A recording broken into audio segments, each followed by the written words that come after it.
For today's video, i-share ko naman sa inyo kung paano kayo makapagpa-register ng Salmon Bank online. So ngayon, open nyo lang yung Play Store sa cellphone niyo. Dito, i-search nyo lang yung Salmon. So ito na yung apps guys. So click nyo lang tong install. Click install. Then wait nyo lang na ma-install. So ngayon, click open. Click continue. Then, click while using the app. Allow lang. Get started. Dito, lagay nyo lang yung cellphone number ninyo. Click send code. Ayan, nag-text na ng OTP code. OTP code is 581184. 584. Ayan, then dito, set your passcode na. So, kada login natin, ito na yung ating password. So, tandaan na natin. Ganon din, repeat your password. Then, dito, kung gusto nyo na i-turn on yung fingerprint scan ninyo, so turn on nyo na. So, dito, maybe later na lang para mas mabilis tayo.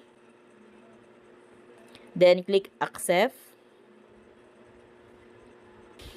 Ayan guys, so dito kay Salmon, you can grow your savings by up to 8% per year. So, maganda din dito mag-invest. So, 8% per annum ito, watch your saving grow faster. So, makikita nyo agad dito yung savings niyo kung magkano na yung tinubo nito. Nakaganda din dito, it's flexible terms. Save for 6 months up to 5 years.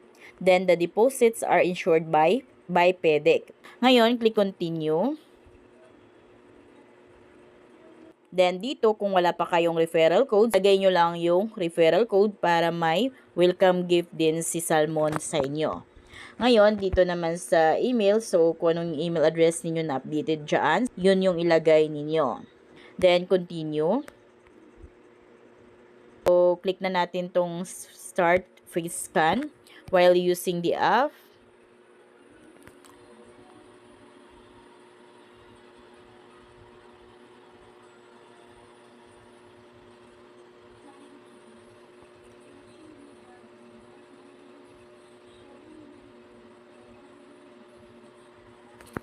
Then, dito, start ID verification. So, dapat maayos yung pagka-picture natin sa ating ID. Click start verification. And dito, mamimili kayo kung anong ID na meron kayo. So, sa akin, driver's license. So, yun yung i-click ko.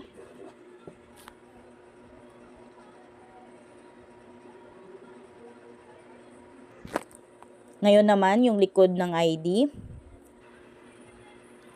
Then, after nyo mapicturean yung front at saka back ng ID niyo, so automatic malagay na agad yung mga details dito.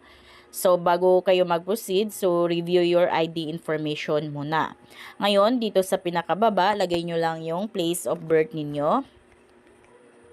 Then, click next.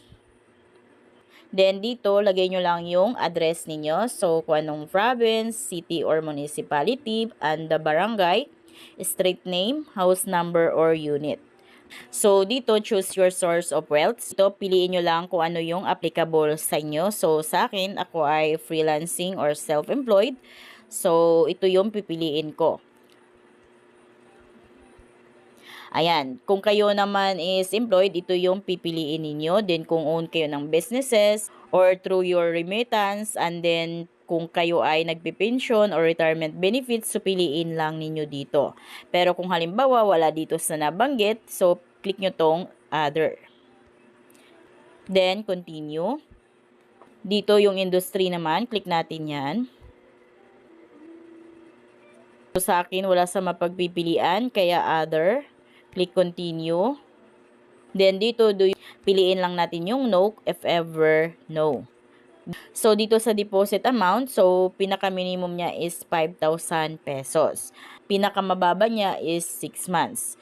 So, if ever lamang yan. Ngayon, click continue. Then, ngayon, we're reviewing your application. So, okay na. Time deposit is ready. Click continue. Then, dito sa may box, click nyo lang yan. Then, pag may check na, click nyo tong agree with OTP. Ngayon, magsisend ng OTP code si Salmon sa inyong number. So, OTP code is 613-682-613-682.